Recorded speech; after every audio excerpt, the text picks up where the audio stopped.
Though we have all traveled many uncertain roads, we have always recognized something wasn't right. We searched high and low, yet our paths had never intersected. Our desire to seek truth, then to speak true, has brought us all together. That thing of ours is rooted in truth, because truth is the only unshakable foundation. In the greatest book, it states in John 8:32, "For ye shall know the truth, and the truth shall make you free." Truth is a powerful force. It is the foundation on which all great achievements are built, and the bedrock of trust and respect in any relationship. When we are rooted in truth, we can be confident that our decisions and actions are grounded in reality rather than in speculation or wishful thinking. The pursuit of truth is not always easy. It requires courage, perseverance, and a willingness to face uncomfortable facts. But in the end, the truth is always worth it. It allows us to make better decisions, to build stronger relationships, and to create a more just and equitable world. From politics and world events to entertainment and pop culture, we've got you covered. We'll explore our history and the stories that matter to uncover the truth that lies at the heart of each one. With our fingers on the pulse of the news cycle, we'll provide the insights and analysis you need to stay informed and engaged. As we stay rooted in truth and let the truth guide us in all that we do, let us be willing to listen, to learn, and seek out the facts, even when they challenge our own assumptions or beliefs. Let us never forget that the pursuit of truth is not just an individual endeavor, but a collective one. Only by working together With honesty and integrity, can we build a better future for ourselves And for generations to come. This is That Thing of Ours. How's it going, everybody? Thank you for joining us today. My chair is short. All right. I think I'm ready now. Anyways, thank you for joining us today on this, Wednesday, 16th of July, 2025. I'd like to thank each and every one of you for joining us. And here we go. Oh, yeah. Thank you, everybody, for joining us on Facebook, YouTube, Twitch, Rumble, Locals, and Pill.net. And if you haven't already, please take a minute and hit that thumbs up. That thing's like burning out the... Hit that thumbs up. Also, if you wouldn't mind after the show going and leaving a little comment, it really helps us with the algorithm. And share. Sharing is caring. Sharing is caring. All right. Well, we're getting our act together here, but we want to thank each and every one of you for your patience. It is truly appreciated. So should we go ahead and say hi to the fam? Let's do that. All right, let us do that. Got F. Clint in the house. Yo, F. Clint. Got Mike in the house. Hey, Mike. I can't. I didn't send you the address because I don't need you buying me a monocle, but I do appreciate that. I sent it to him. Did you really? Mhm. Turkey. Gobble gobble. Can you say that name? Because I can't ever say I think it's Sea Strike, but it could be any number of things, but Yeah. that's what I'm going with. Got Angie in the house. Hey, Ange, how you doing, Sea Strike? Thanks for got- joining us again. We got Steph Hey, in Steph. the house. What's going on? Hope everybody's doing good. Yep. Yes. Sea Strike. All right, there we go. Yay. Okay. Yay. All right. Now I understand. I didn't want to screw it up. Well, neither did I. It's always a guess. I know. I know. There we go. Anyways, Oh, see? it's already on the way. Awesome. Now we can quit hearing about how you need a monocle. I know. Well, it'll be fun too. Or well, hold on, it'll be this way. Well, there you go. Whatever. There you have it. All right, I'll have a monocle. And I need a top hat now too. Oh my goodness. I'm So that way I can be throw the- something at you. The Monopoly man. Oh, stop. Even though he it. didn't, apparently he never wore a monocle now. Oh, bull crap. Whatevs. Whatevs. Anyways. So you want I'll wear it, Mike. Yeah. Oh, it will be utilized. Yeah. You ready? Yeah, I'm ready. Jump I'm in? waiting on you. Okay. All right. Can you read that, please? Cloud seeding, a futile attempt to add to God's recipe. There Mhm. is a video. Oh, woohoo. Well, let us get to it. Oh, It's YouTube. I'm not doing that. It'll make my computer shut down. Really? You're gonna have to read it. Oh, geez. All right. Well, I guess we're reading now. All right. Rainmaker CEO defended cloud seeding in a recent interview as God's will. The flooding in West Texas has devastated the state. Why is my screen like bouncing? That's really weird. Anyways, the flooding in West Texas has devastated the state with over 100 reported dead and even more still missing. As the devastation has swept across America, many skeptics have pointed the finger at cloud seeding, which creates rainfall by spraying small particles into clouds, usually made of silver iodide. Rainmaker was operating in the area. Hey, Liberty. Rainmaker was operating in the area a few days before the floods, but CEO Augustus Dorico denies that cloud seeding could have had anything to do with it, and told Will Cain on the Will Cain Show that he's simply stewarding creation. My intention is to, quote, my intention is to serve God. I think that in Genesis chapter 1, verse 26 through 28, and then throughout the Psalms and the rest of the Bible, God tells us to take dominion over and steward creation, both for our sake, creation's itself, and then to honor him. Dorico, end quote, Dorico told Cain. That's interesting. Hold on, I'm gonna have to look those up. What was it again? It was Genesis what? Genesis 1. What? Where's your mic? There we go. Genesis 1, verses 26 through 28. Wait, chapter what? Chapter 1. Okay, 1. Verses 26, 28. 26 through 28. through 28. All right. Let's see. This is going to be NIV. Then God said, let us make mankind in our image, in our likeness, so that they may rule over the fish in the sea and the birds in the sky, over the livestock and all the wild animals, and over all the creatures that move along the ground. Still not hearing anything about seed in the clouds. So God created mankind in his own image. In the image of God, he created them, male and female, he created them. God blessed them and said to them, be fruitful and increase in number, fill the earth and subdue it. Maybe that's where he's getting it from. He should have just said verse 28, rule over the fish in the sea and the birds in the sky and over every living creature that moves on the ground, which seems like that would be further explanation or definition of what exactly we're supposed to rule over. Right? I don't know. It sounds like he's trying to make a necessarily be the case.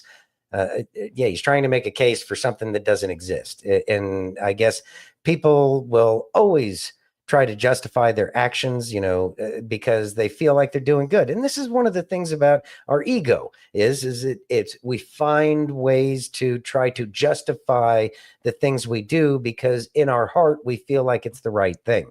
Sounds like if he's kind of a patsy, but because I don't think he had that kind of ability. Right. Hope says, I wonder, he is for real or just using God to sound good. Right. And see, I get the feeling, and there's no basis in this. I'm not, I don't have like a master's or a doctorate in divinity or anything like that.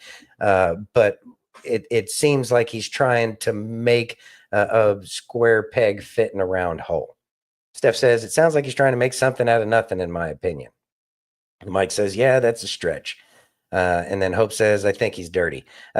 He might not be dirty, though. That's the thing He might just be dumb. No, we can't be that judgmental either. So I'm not being judgmental. You are to say somebody's dumb. I'm trying to give him an excuse. Yeah, but nobody wants to take that excuse. I'm just dumb.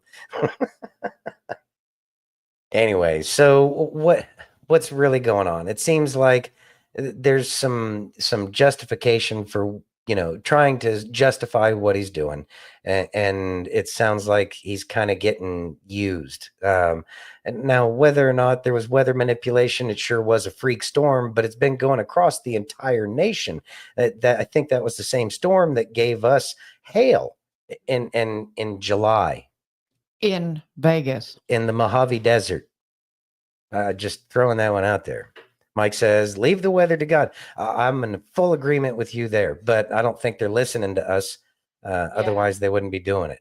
They don't care what we have to say. They know exactly. They know vote. everything. Boom. Boom. They know everything, and we just aren't smart enough to be able to figure out how brilliant they are, or That's 'cause whatever it is. sometimes they're poo-poo. So, You ready? yeah. I got another thing on the weather, and Mm. guess who it's from? Sassy Ah. earmuffs. All right. They're sassy. Yeah, What in the country crock calamity is happening? Tinfoil hat time, y'all. Tie it tight. Because this is going to sound crazier than hell. Nature is not naturing. Time is not timing. The sun is not sunning. The moon is not mooning. The bugs are not bugging. Birds are not birding. The weather is not weathering. Something is so off. Let me tell you something. As somebody who has spent their entire life in the mountains, in nature, in the woods, ever since I was a kid, highly empathic, highly intuitive, Mother Nature is crashing the F out. And I'm not even exaggerating. And don't tell me it's the big CC. That shit has been changing since the dawn of time. The vibes are not vibing. I cannot tell you the last time that I've seen a field of lightning bugs. Maybe twice in 10 years. I rarely see wildlife anymore. And I live in these Appalachian mountains. Time is not timing. Get up, I drink my coffee, take a poop, it's time to go to bed again. 12 hours is the new 2. The birds, those bitches are crashing out. They chirp from midnight to 3 a.m. La la la la la la la la la. Birds didn't do that when I was a kid. They didn't start till the chickens crowed. The sun, it's not sunning. We spent our entire lives in the sun, from daylight till dark. I wouldn't even get a sunburn. 15 minutes outside, you could cook a potato through and through now. It's hotter than Matthew's favorite spoon. 2 rats can't even get in a wool sock now. They'd have a heat stroke. They had to go silk. It's more breezy that way. Poles are poling, the oceans are reversing. Rain doesn't even smell like rain. Grass doesn't even feel like grass. You remember how grass used to feel? You might as well walk on a bed of nails now. Thumbtacks, hot coals, shards of glass, Legos. Don't even tell me to touch grass. The grass isn't even grassing. Lightning looks different. The thunder sounds different. Water tastes different. Nothing rots, nothing molds. Birds ain't flying right. Deer ain't deering. I hardly ever see rabbits and squirrels anymore. Even the moon is different, y'all. Ain't keep planes in the air. Everybody got them dead eyes. Music doesn't music anymore. TV doesn't TV anymore. Humanity has lost that spark, that connective flare. The air doesn't even smell the same anymore. I don't know what is happening. I could go on and on. You can tell me some things that you've noticed. Drop that down below. We'll discuss it. But all I know is I notice stuff. And I've been noticing this for a while. Like 5 to 10 years. I'll go ahead and start typing the this ain't weird just stuff a that y'all have generational noticed difference. individually. This ain't just please. a conscious shift, a cultural shift. I fear there is something happening in my bones. Anybody else? Okay, toodaloo. Go with the Lord. Have a great apocalypse. Can't wait. Just another millennial milestone. Jolly. Thoughts. Oh, first. Hey, Jenny. Jenny! Watch out for the frogs, Jenny. Watch out for the frogs, Jenny. All right. So I know that we've talked about it when we were, before we took our little sabbatical there. It was something that we had talked about, how we recognize that things are just being a little different. We're noticing changes in all sorts of things. We've noticed that the sun is burning a little bit different. The clouds aren't acting the way they used to. Of course, then again, we believe that some of that weather manipulation and the chemtrails, contrails, whatever you want to say, those things have been there. A lot of these things that we have discussed where things just don't seem like they used to. It really does seem a little bit hotter. There are things that the moon has, I mean, it's still the moon, but there's things that just kind of seem a little bit off, and I can't quite put my finger on it. So it's not like some kind of scientific research or anything like that. It's just, we notice things that don't act the way they used to. He pointed out the birds specifically. Like, I remember we've had lots of discussions. I don't remember the birds singing throughout the night, getting up at 3 o'clock in the morning, but they've stopped that in the past couple of months. And now like the birds are still around and they look like everything's okay. But it's, in the end, it's a little bit different. Let's see. Mike says it's not hotter. I'm just older and fat. Well, that makes things a little bit hotter too. Steph says the moon and the sun is out at the same time. But that's always happened. There's a cycle where the moon, I guess because I spent so much time out in the field, you see all of that stuff. You see the sun throughout the course of the day. It's just kind of a cycle that happens throughout the year. Hope says, we've seen lightning bugs, plenty of birds and hummingbirds at our feeders. We have, was that 3 doves and $5? 3 does. Oh, 3 does and $5. There you go. Thank you. That come to eat almost every night. See, you don't get bugs on your car like you used to. I remember driving through the South that the bugs would be all over the front of the car. You had to get a car wash, especially out there in Florida. They got the love bugs, and you have to wash your car because it eats through the paint. And you're right. I have not seen anywhere near as many bugs. But then again, this city has gone from 250,000 to 3 million people. So I can only imagine the only bugs left behind are those that would eat the refuse that's left around, and not so many. Get a lot more flies, but then again, people have their dogs and they let the dog shit just sit in the yard, and so that's going to bring that nastiness, and then just general trash or whatever. But that's kind of that. But where did the rest of the bugs go? I haven't seen June bugs in a while. I've only seen 1 or 2 June bugs in the past 3 years. Not very many. And they haven't been in June. Yeah. Which is the other thing too. Steph also says, I don't remember it, but I do know the moon's in different places than it used to be. Hey, Sheriff Hector, thanks for joining. Nice. Appreciate you. Yeah. It is different. It is. Like here in Vegas, the sun is definitely hotter than it used to be. No. It feels like it to me. See, but I remember when I was a little kid, I was at Grandma and Grandpa's house, and you could see the thermometer because they used to have the weather on it was before LEDs. It was just light bulbs, and they would tell the temp. And I remember seeing that it was 100 degrees at midnight. So it's not that Vegas is really any hotter than it's ever been. It's just that the things feel, I know that it burns a little bit more than it used to. And maybe that's just because my skin is getting a little bit thinner or whatever the case is. But it does seem like it burns a little bit hotter than it used to. And shade provides a lot more relief from the direct sunlight. So maybe there is more ultraviolet light, but could that be because of all the crap that they're putting in the sky? I have no idea. Steph also says, well, I live in the country and you don't get the bugs like you used to, nor the lightning bugs. And see, I've always loved lightning bugs. And that's one of those magical things when you're a kid. And lightning bugs are very important.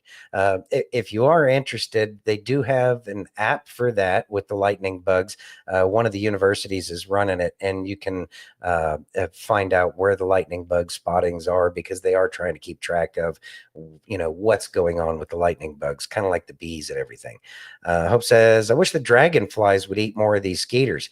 We have a lot of dragonflies here, by the way. A lot more dragonflies than mosquitoes, which is, you never had either one of those here in Las Vegas. Yeah. So again, there are shifts, but the shift here in Las Vegas could be that there's so many swimming pools in the area. And that's something that I would say seems like it makes a lot of sense, which makes the humidity go up. And there's, all those nasty ponds like in front of the Bellagio and stuff like that. So those are going to be breeding grounds. But anyway.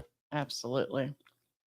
Let's see. Steph says, and the bees are gone. They're not around like they used to pollinate as well.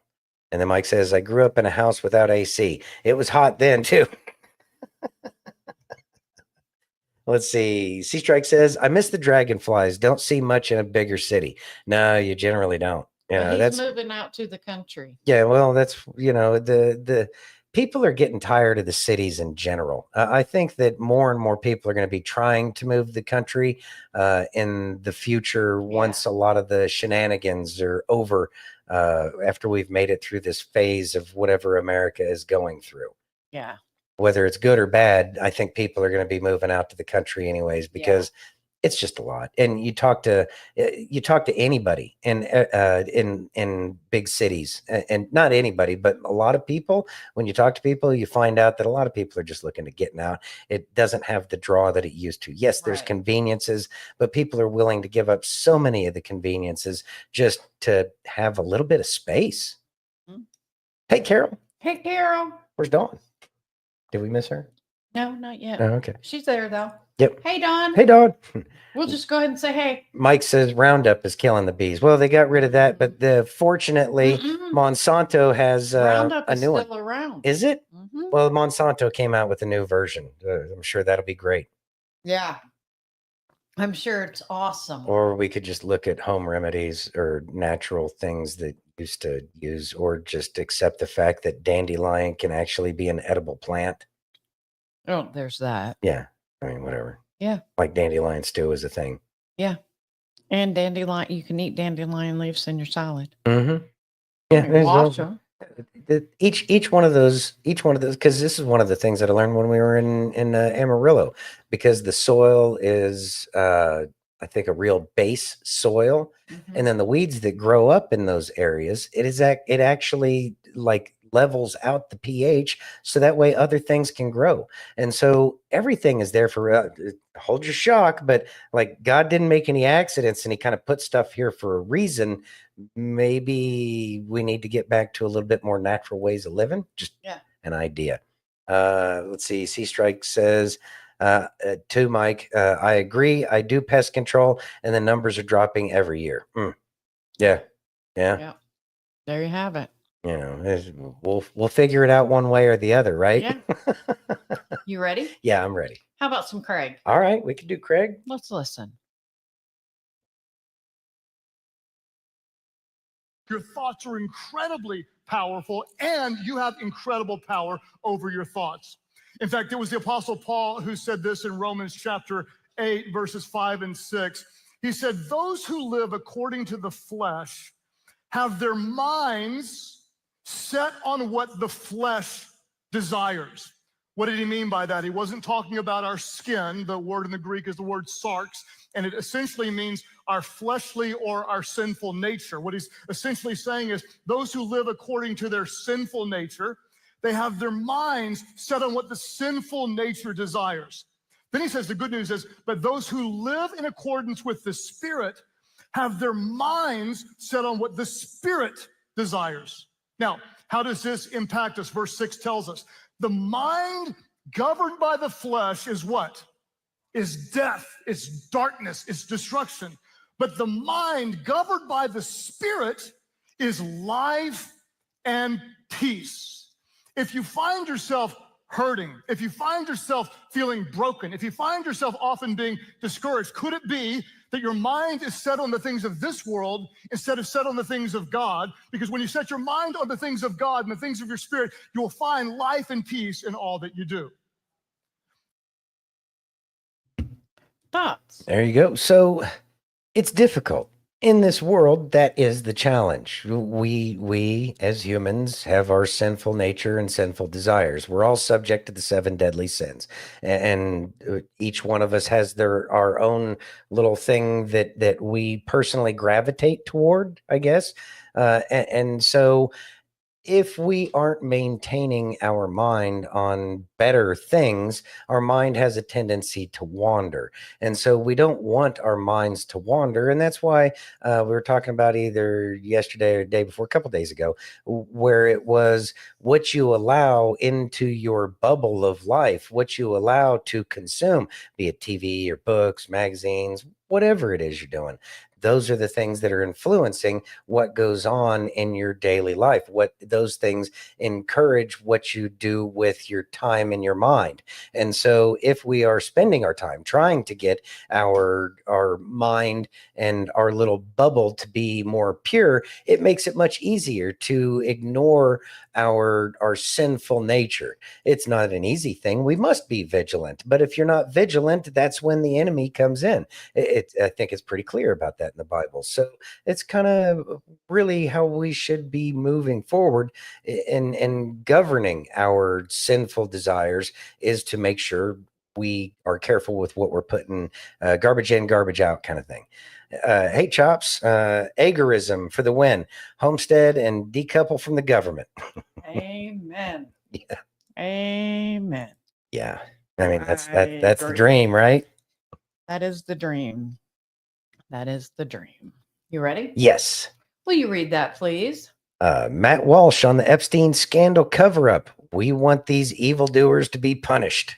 Let's listen. All right.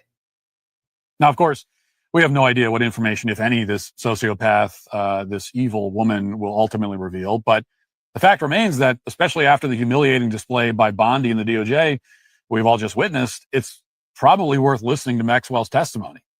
If a client list exists at this point, she's the most likely person to tell us. Now, yes, it's an indictment of Pam Bondi and the DOJ that we see any reason to listen to a ghoul like this, but that's where we are. Millions of Americans are not satisfied with what we've been told. And we shouldn't be, because it's been contradictory and insulting to our intelligence every step of the way. So now we're looking elsewhere. Aaron? This is what happens when people are deceived and strung along for years, only to be told that they're not entitled to any kind of transparency whatsoever. People are not just going to move on with their lives, no matter how badly you want them to. And there's a reason for that. And I want to make this very clear to those on the right, including the president himself, who are telling us to just drop the subject and move on. We can't drop it. We can't move on, because what we want is justice. We have a deep desire for justice. And we can see how the corrupt and the powerful are never held accountable. We can look at our cities and see violent criminals running rampant in the streets, also not held accountable. We want these evildoers to be punished. We want the innocent to be defended. We want justice. It's one of the most basic and most honorable of all human desires. We want to see that justice is done. We want to know who else was in those awful videos that Pam Bondi told us about. And we want those people to be dragged in front of us, weeping and begging for mercy. We want them exposed and humiliated and shamed and punished in the harshest and most painful way, because that's justice. And we're not going to drop the subject until we get it. So unseal everything, including the search warrants and the financial disclosures. Tell us what exactly was in those truckloads of documents that you recovered in New York. Show us the phase 2 Epstein files that you told us about just a few months ago. In other words, don't give us any more excuses from bureaucrats on Fox News. Don't give us any more stonewalling and doublespeak. We've seen more than enough of that in this case and so many others. Instead, for a change, give us something we're not used to seeing from the federal government and the DOJ. Give us justice. Thoughts? All right. So clearly this is what everybody's looking for at this point in time, is justice. And I know that President Trump was talking again today, and it was, pretty much telling everybody that he doesn't want their support if they're still holding on to the whole Epstein thing. He's telling everybody to let it go. But I believe that there's a bigger plan for that. I don't believe that's what he really believes. It doesn't make any sense to have such a hard about face when even his kid was saying that they need to release everything. It doesn't make sense. And let's see, it's a delta for today. It's not a wait, that's the wrong button. It's a delta for today. So it's not necessarily it's a delta for today, but it's talking about something a little bit different, and it's showing Trump with a lot of the social agitators, and then it comes down here. What happens when the controlled are told to create a new false racist narrative, disinformation campaign? Do the sheep follow? Think for yourself. See truth. Q. So with that, it's like that's a delta for today. Trump is talking some mad trash. Is he controlled? I don't know. That's not what I'm trying to implicate here at this point in time. But I also believe that if he has to follow the plan, then that would ergo mean that he is controlled, would it not? And if this is a controlled thing, and we're going to get into this a little bit later because we got more articles that we got to talk about this, and I'm going to help tie this all together. But I personally believe Trump has no choice but to do this, but it's having very positive benefits in the background, and it's re-solidifying the foundation Because with the everything left that's going is on. scream and release the files. Yeah, and that's a big part of it, and we've already kind of talked about that a little bit. You ready? So yeah. Would you read that, please? Ghislaine Maxwell's family appeals to Trump amid battle over Epstein files. Okay, hold on 1 second. Understand why my screen is acting a fool. You ready? Yeah, I'm ready. Tonight, President Trump lashing out at his own supporters amid the ongoing Republican outcry over his administration's decision not to release Justice Department files related to convicted sex offender Jeffrey Epstein. I lost a lot of faith in certain people. Yeah, I lost because they got duped by the Democrats. The president dismissing the interest by some in the MAGA world in Epstein as a Democratic distraction and chastising those supporters as, quote, weaklings. It's all been a big hoax. It's perpetrated by the Democrats, and some stupid Republicans and foolish Republicans fall into the net.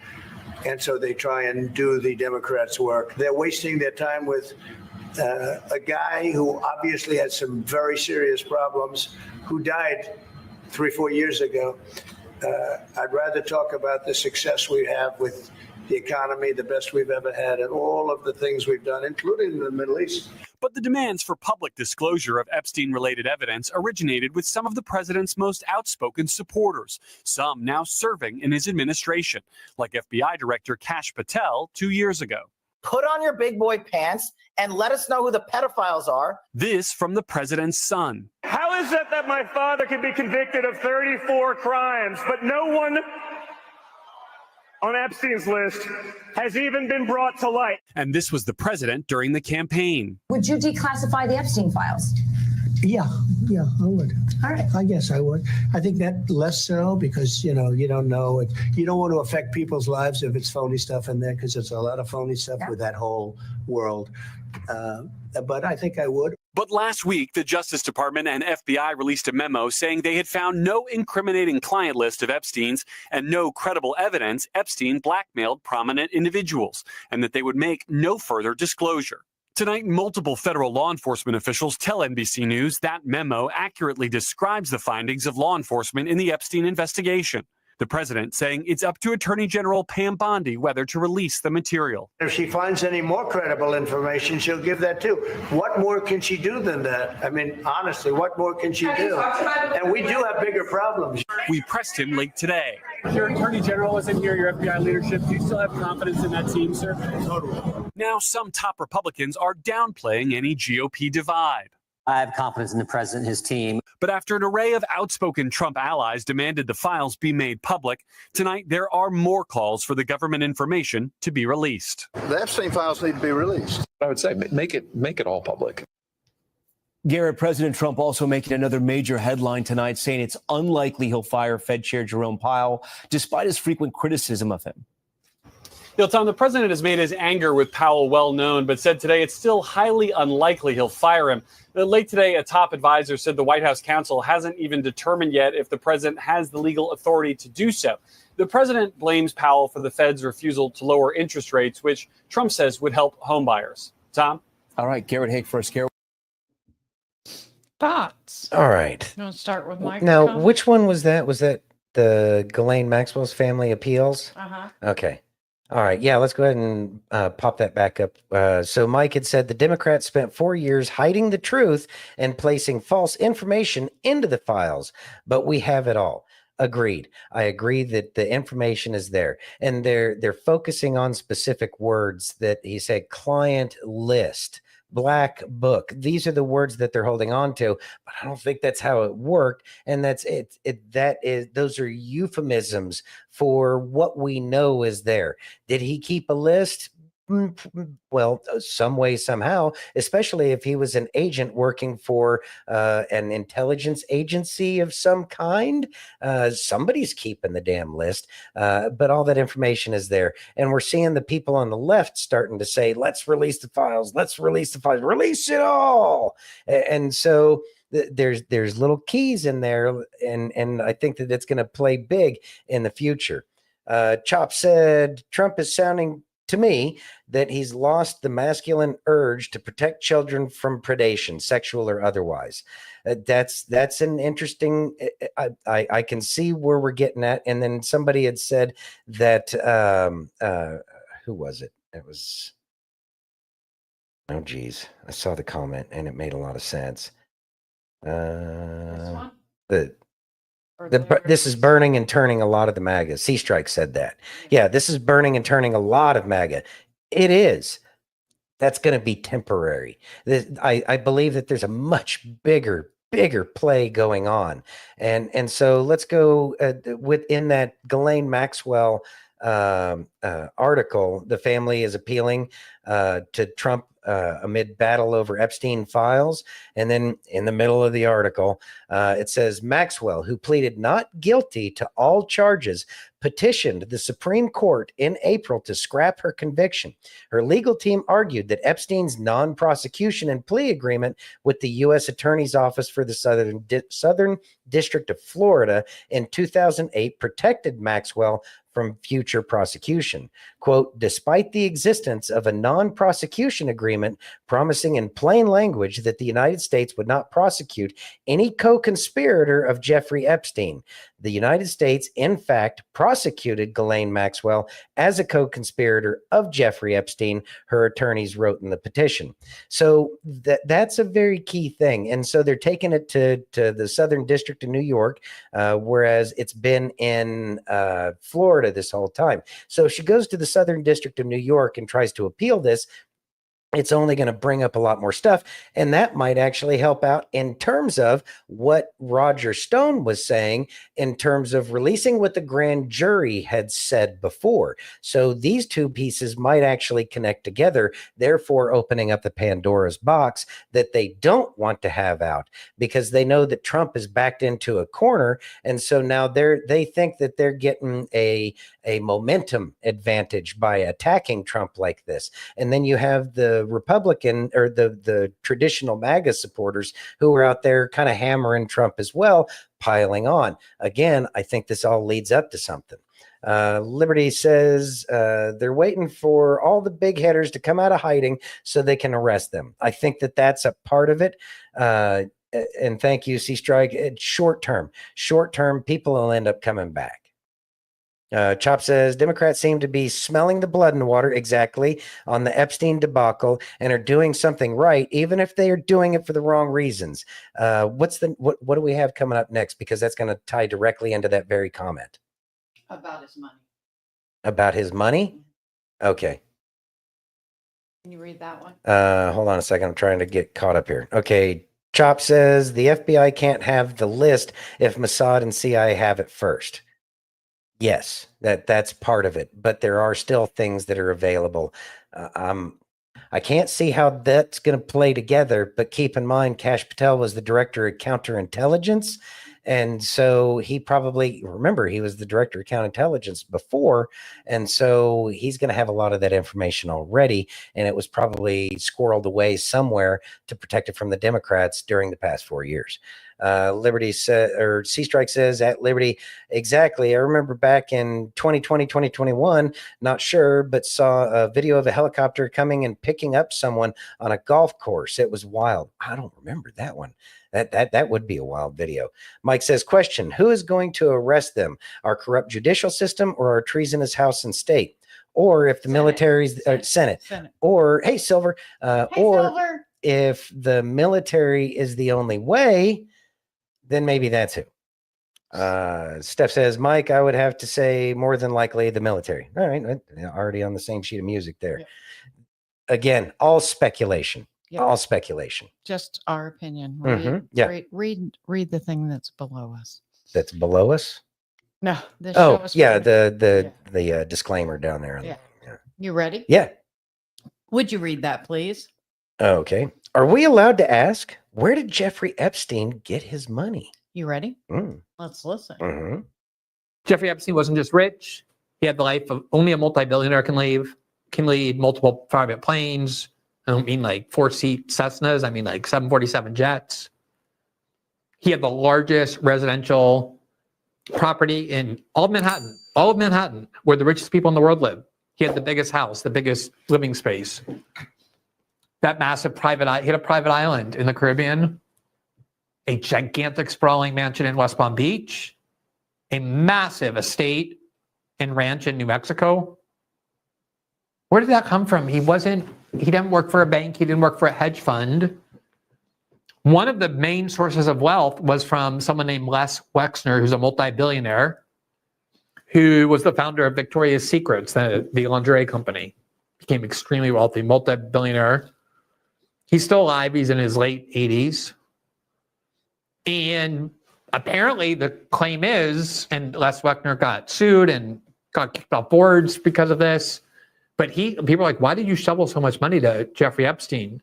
And he said, he was really good. He gave me some advice that saved money on taxes. Really? So you gave him, what, $2 billion, $3 billion for that? Because he was like, as Tucker Carlson said when I was with him 6 weeks ago when we were talking about this, he said, yeah, he was basically a good tax accountant. You don't think tax accountants generally get $2 to $3 billion? So Les Wexner is completely tied to the Israeli government. In fact, other than making money, Les Wexner has no purpose in this life other than to serve the Israeli government and its interests.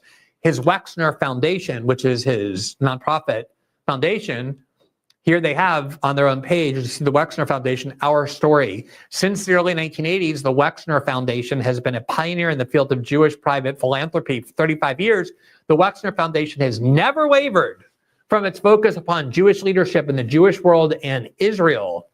The foundation's professionalism, standards of excellence, and strong relationship with Jewish communities and organizations have created a model of practice for Jewish private philanthropy that has stood the test of time. So Jeffrey Epstein's main accomplice is the daughter of a Mossad agent, and his main benefactor is somebody who devoted his life to Israel.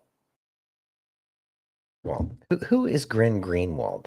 Or whatever, Glenn Greenwald? He's a podcaster. Okay. Well, anyways, I'm glad he's there. Yes, I think it's something that a lot of us have already kind of had a sneaking suspicion of, but now we have a more well-known name that's out there talking about it. So again, it's getting people to kind of see more of the big picture. There's going to be a lot that's going to be regurgitated for the people who have been researching this forever and a day. And so now it's just a matter of taking a step back, get that 30,000 foot view as to what's going on, and just take a deep breath. And either way, let's say Trump turned and he's the Antichrist.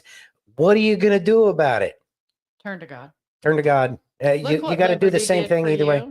What Liberty says, you asked and you shall receive. What's the golf course video? Oh, that's amazing. Thank you very much. Yeah, I'll pop that up here real quick. Let's see, open a new tab. And Mike says, at Santino, I agree, right before the midterms. And the reason why, and that's what I was thinking too, is right before the midterms. What would be the point of that? Well, there was an article. Are we going to have anything about that? About the now it makes sense to have the thing about the people fighting about the federal government trying to look at the election stuff. Got rid of it.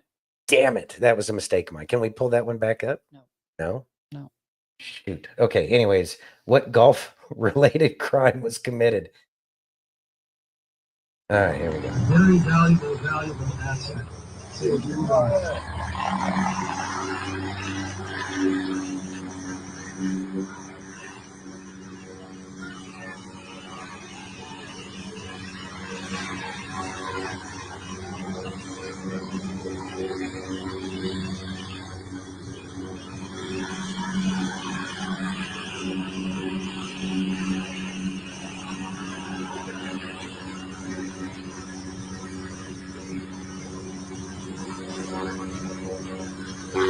Gotta look at that tail number.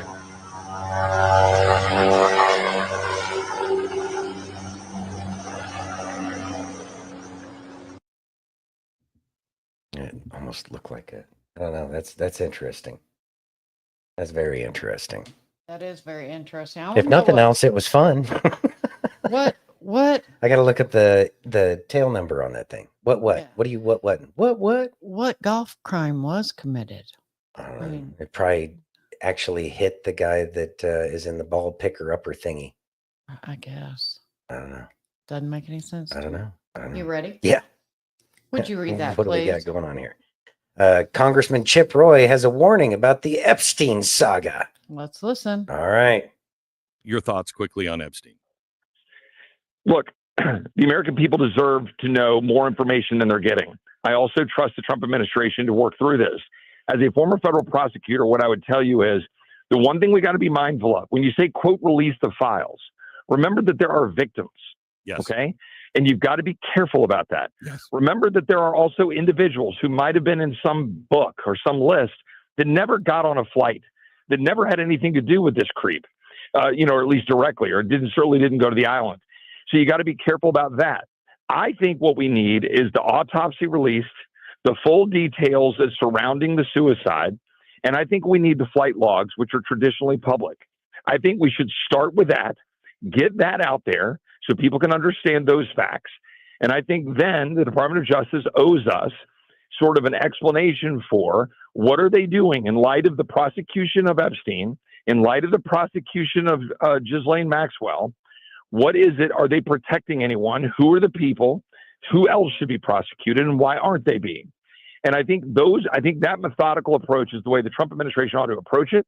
I think they owe us more information on that front. I think we should push for that, but I don't think we should be blind.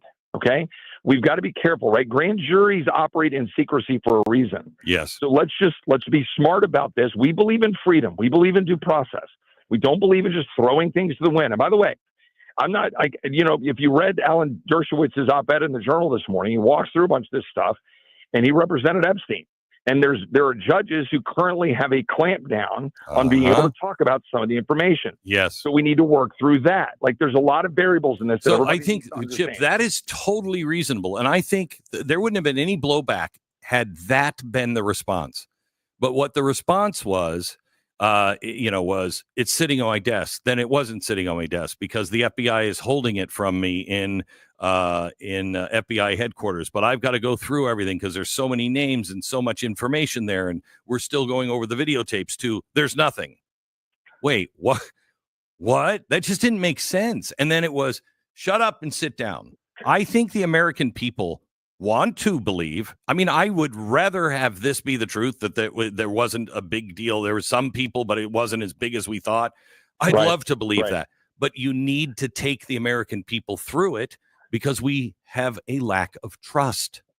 Big time. And by the way, the best process for them to go through is they need to go take some scalps, right? And they need to demonstrate that they're serious about it. If they have a list of mobsters and a whole big old binder full of people affiliated with the mob, but they go nail 10 hides to the wall and say, we're doing our job, then we're going to give them the benefit of the doubt that they're not protecting somebody who shouldn't be protected. Yes. But right now we're getting a whole lot of whatever and a whole lot of shrugging. And after the big presentation with the binder on the desk, we need more than just shrugging.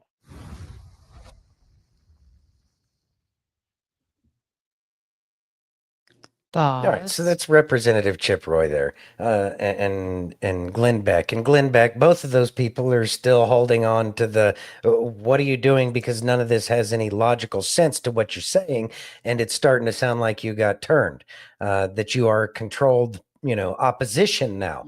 And of course, Trump being Trump, he's gonna make his insults because that's what Trump does, and so the character has kind of changed some, but I still believe that that's for a reason.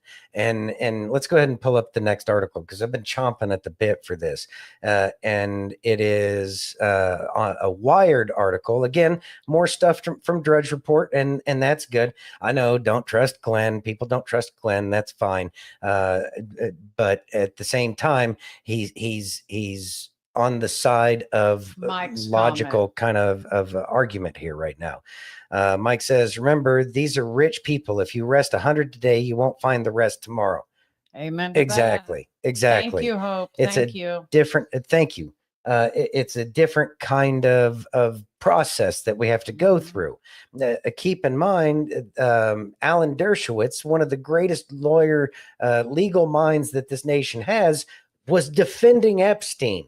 So it's gonna be a lot different. And he said he's seen the client list. Right. But at the same time, he also knows that the way it's being done, he can't say anything, not barking up the wrong tree, but barking up on the wrong side of the tree, I think is what's going on right now.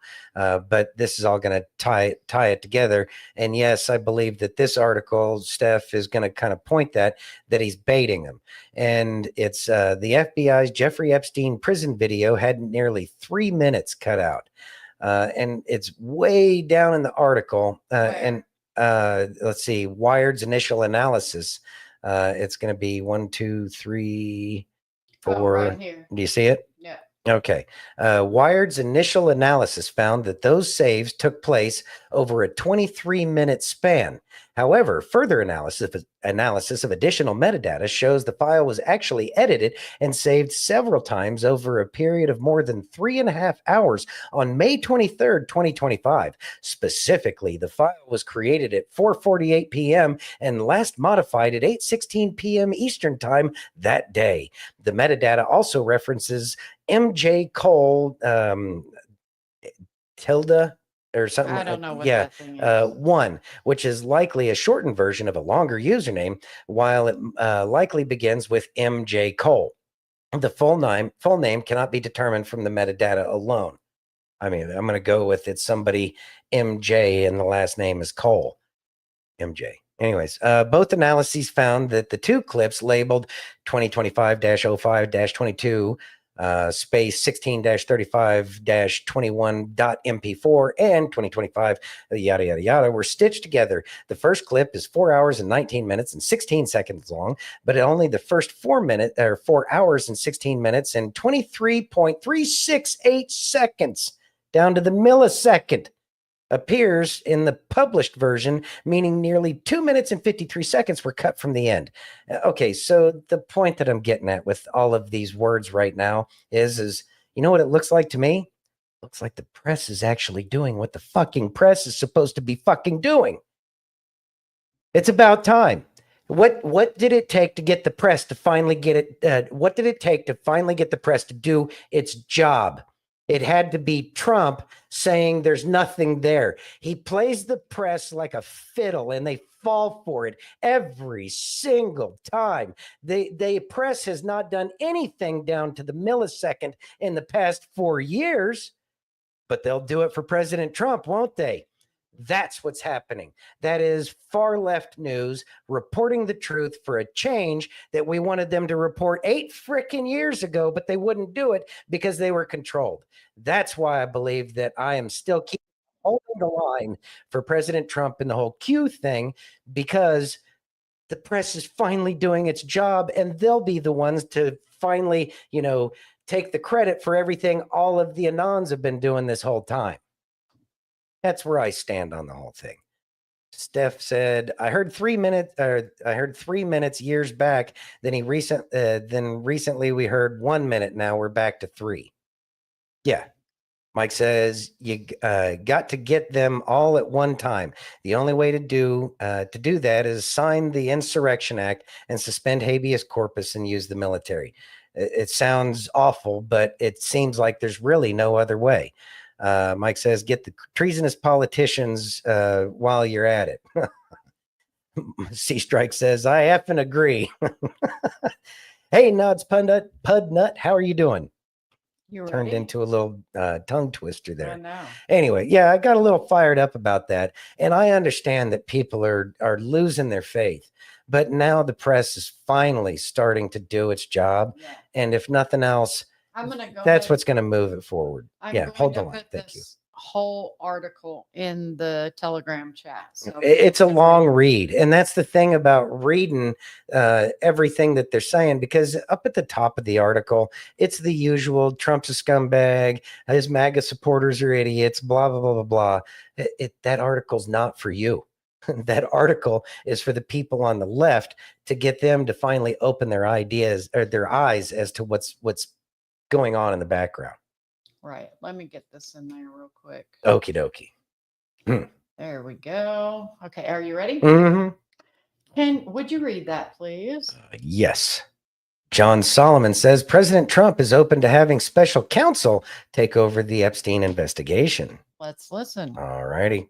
You did inform him that they're thinking about appointing a special counsel on this to take over this entire investigation. Yeah, and he said, I think it's a good approach. Let's just do it. Let's get the trust of the American people. Let's get accountability, and then let's focus on the things that matter. So he is. Can we see the date on that? I don't see a date. Do you want me to read this? Yeah. Okay. The radical left Democrats have hit pay dirt against again, just like with the fake and fully discredited Steele dossier, the lying 51 intelligence agents, the laptop from hell, which the Dems swore had come from Russia. No, it came from Hunter Biden's bathroom. And even the Russia scam itself, a totally fake and made up story used in order to hide crooked Hillary Clinton's big loss in the 2016 presidential election. These scams and hoaxes are all the Democrats are good at. It's all they have. They are no good at governing, no good at policy, and no good at picking winning candidates. Also, unlike Republicans, they stick together like glue. Their new scam, sticking together. Their new scam is what we will forever call the Jeffrey Epstein hoax. And my past supporters have bought into this. It's a curse word. I guess shit. Whatever, hook, line, and sinker. They haven't learned their lesson and probably never will, even after being conned by the lunatic left for, 8? Yeah, 8 long years. I've had more success in 6 months than perhaps any president in our country's history.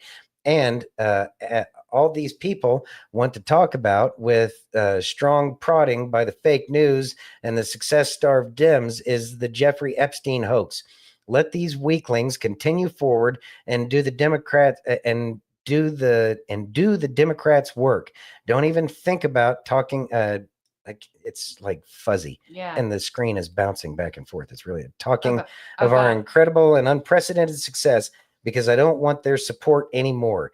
Thank you for your attention to this matter. Make America great again. Okay, let's finish listening. He's on board with the situation of getting a special prosecutor and having the Epstein situation put into that, so that can be formally looked Anything at legitimate that should be looked at. and really in a criminal volunteered context. it, by the way, Steve.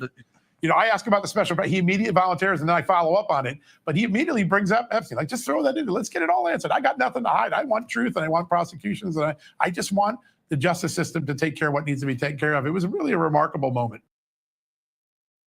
So, thoughts on that? So, follow on more. Trump is... I believe that this kind of communication is exactly the kind of communication that gets the left to the left mainstream media to start looking at stuff at the millisecond kind of detail. How else do we get the press to get that kind of attention to detail on anything? Well, you have Trump say stuff like that and only encourages them. Again, he plays them like a fiddle. Yeah. He really does. He does. If there's anything that we've learned about President Trump is the dude knows how to play the media against itself for his personal benefit. What's up, Mr. JT? Thank you for joining. You ready? Yes. How about some Kelly? All right. After all that mess. Right? Yeah, we need some Kelly. Let's listen. All righty. Jesus isn't your Uber driver. He's not here to get you out of the storm. Oh, son, it's time for the verse of the day. Now, is it just me, or does it feel like somewhere along the way, we turned faith to an escape plan?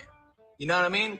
You lose your job. Jesus, get me out of this! Your relationship falls apart. Jesus, come rescue me. Life starts feeling like a plane crash. God, please, pull the ripcord. But I've got a problem with that. You know, Hebrews 6:19a, which says, we have this hope as an anchor for our soul, firm and secure. Now raise your hand if you figured out the key word in that scripture. Yep, anchor. Anchor. And do you know what anchors don't do? They don't yank the ship up out of the storm. No. They hold it steady right in the middle of the chaos. But let's be honest, we love anchors. I mean, come on. They just look so cool. We got anchor jewelry, anchor bumper stickers. Shoot, son, we even get anchor tattoos. I got one. We love to tell the world, I'm anchored in Christ. Yeah, that's cute. But we know the truth, don't we? When the storms of life hit and the waves are crashing on every side, we don't want an anchor, do we? We want a jet ski. God, just get me out of this storm right now. Let me share some truth with you. And, spoiler alert, Jesus is not your ripcord. He's not your get out of hard times free card. He's the anchor that says, you're not getting out of this storm, but you're not getting destroyed by it either. Because, oh, my friends, let me tell you, strength isn't built on the beach. You don't grow in the sun sipping on a smoothie. You get built in the storm. That's where muscles are made. Hey, That's where Chachi. faith stops being theory and starts becoming real. It's in the storm where Jesus shows up, not to pull you out, but to hold you together. So next time the storms hit, and they will, don't reach for the ripcord. Tighten your grip on the rope.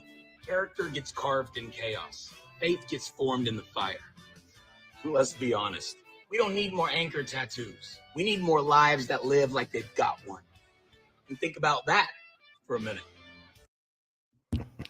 Thoughts? Kelly's awesome. And hey, Chachi. Hey, Chachi. Thanks for joining. All right. So these are rough times. We are in the storm, and it's blowing the other way now. Just like we already went through the eye of the storm. Now we're going through the other side of the storm. And so the winds have shifted directions, and it's a bunch of chaos. Going through a hurricane is like that. And I would say that this is certainly a hurricane of all the stuff going on in the world. And so again, whether or not Trump says anything, whether or not any of this is good or bad, it doesn't matter, because you have to work on your relationship with our creator.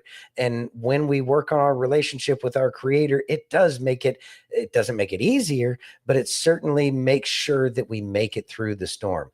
Why would a ship want to anchor in a storm? Well, because it can't go anywhere. And the fastest way to get through a storm is to stay in one spot as it goes by, because the storm could shift directions and you could make things worse by trying to pick a direction. That's why it's usually better just to stay put.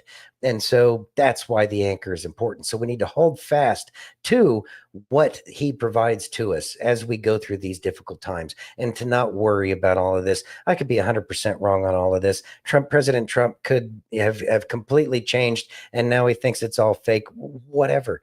It shouldn't matter to you, because is it really affecting your day-to-day life right now? Is if all of the information came out, your life would most certainly change, but at the same time, it might not be for the better. And that's one of the reasons why all these people are ready to kick down doors and have everything happen. Like people were saying, I think it was Mike, if you were to go out and start arresting them as it is, then you could get some, but most of them, they've got the resources, the ability to not only leave, but to hide. They already have different identities and politicians and kings and princes and whatever that they've bought anywhere else on the planet. And they might live a simple life, in some small Euro country where they bought the mayor, and nobody will ever see him because they'll never leave the house ever again.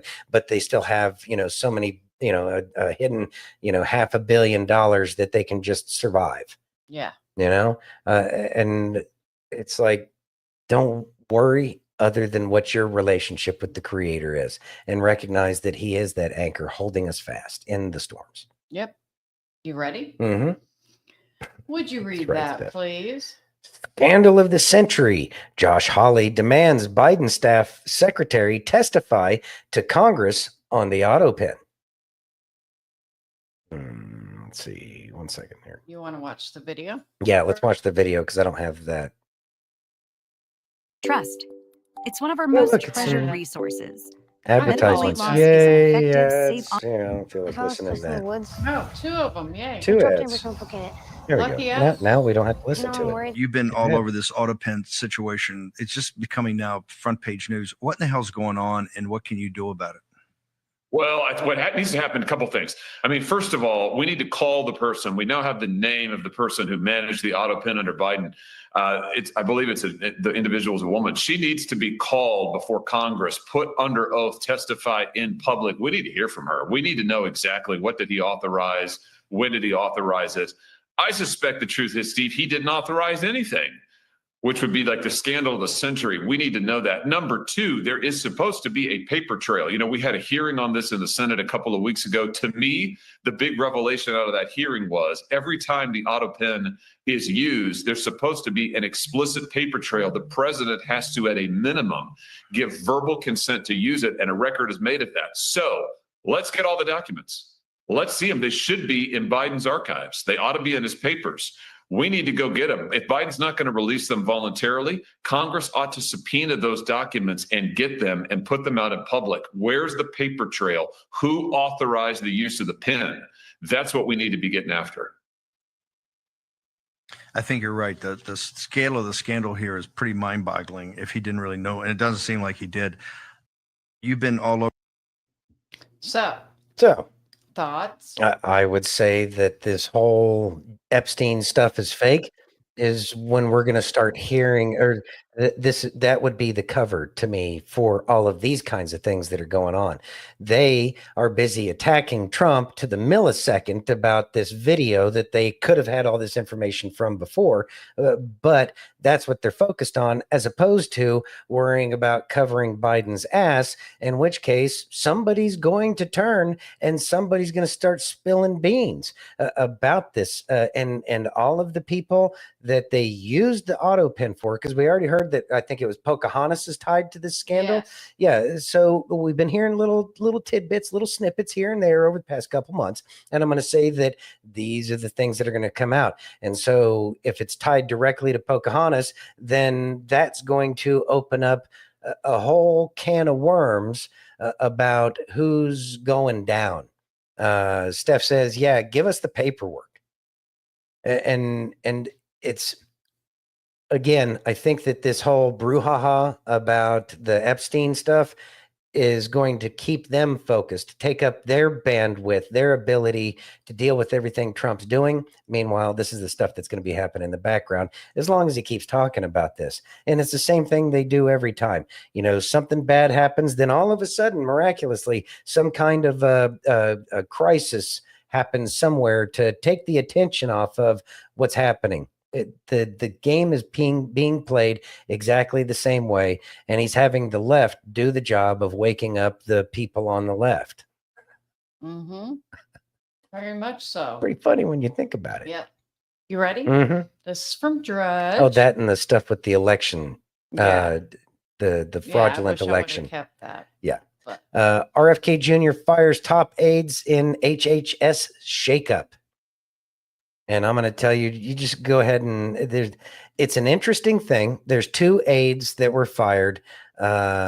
Kennedy's chief of staff, Heather Flick, and deputy chief of staff for policy, Hannah Anderson, left HHS after only a handful of months on the job, following internal clashes that culminated in both of their removals this week. Flick had initially pushed to oust Anderson over dissatisfaction with her performance, three of the people familiar with the matter said. And of course, it's always unnamed sources. Right. There's not a lot of information here, but these shakeups are the kinds of things that they're probably bigger than you would think. And if the press had nothing else to report on, this might be one of the things that they would be focusing on, but it's not as big news as Epstein and the potential for Trump to put his foot in his mouth, because the press, the legacy media, the fake news out there, the real fake and that news was out there. CNN. It was CNN, but they put a junior reporter on it, and it never gets raised up to the level that it would Right. had the Epstein stuff not been going on. Right. And but you see what they're trying to do. Right. Oh, look. Yeah. Oh, look, it's more corruption, but in the end, it's going to amount to nothing other than the fact that RFK launched some people. Now, but we don't know because we haven't heard what they have to say. But I believe in a couple months, either one of them is going to have a book or they're going to have some kind of interview, and we'll hear all about it. Yeah. Yeah. You ready? But definitely do some research on those people. Yeah. All right. Ready? Mm-hmm. Let's listen. If God doesn't fix the situation, then he is using the situation to fix you. Don't confuse hardship with God punishing you. Remember one thing, God's wisdom is perfect, and it may be that God's help will come in the form of a struggle where you develop the strength to endure the next phase of your life.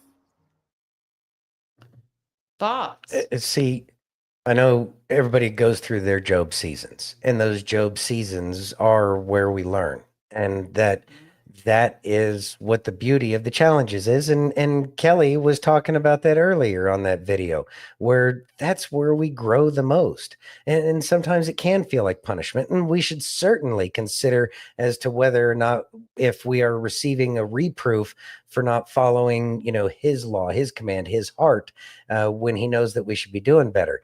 But at the same time, we still aren't going to grow. You can't grow if you're not putting yourself out there. And so we are going to go through hard times, and it is going to happen, but you still have to stay the course. Drop your anchor and know that everything will be fine. Yeah. Remember, like that poem, Footprints in the sand. Mm-hmm. When you only see one set of footprints, that's because he's carrying That's you. when he was carrying you. Yep. Yep. You ready? Mm-hmm. Would you read that, please? Yes. Why are feminists so triggered by TradWives? Let's listen. Mm-hmm. There would be no reason to go online and bash women who do have that lifestyle unless you were bitter about it. It doesn't make sense to. My job regardless. is to give opinions for a living. It's an opinion. If you were truly happy, you wouldn't be so triggered. But you took it extremely personal. I'm like, sweetie, I'm not talking to you. It's an opinion. I give them for a living. I have a job. But then why don't you like it that other people give you opinions in your comments? No, it's funny because it's like you're clearly triggered. As if you're that happy, you wouldn't be bothered. And she thinks I'm like talking about her. I'm like, no, I'm talking about all the young girls online. Who looks triggered? Does the girl with the dark hair, Savannah, does she seem triggered?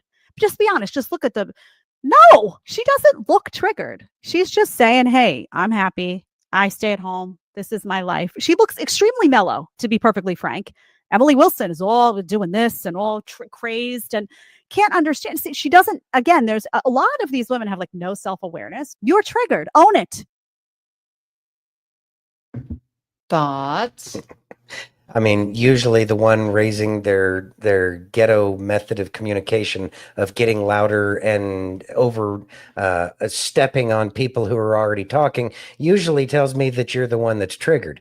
So yeah, and again, typical egotistical narcissistic personality disorder response of projection. I have a job. Yeah, I have a job. Oh, congratulations. So does that other woman. And I promise you, her job is more difficult than yours. She doesn't get vacation. If she's sick, she still goes to work. Mm-hmm. I mean, I know I did it and I loved it. Mm-hmm. And Santino loved it.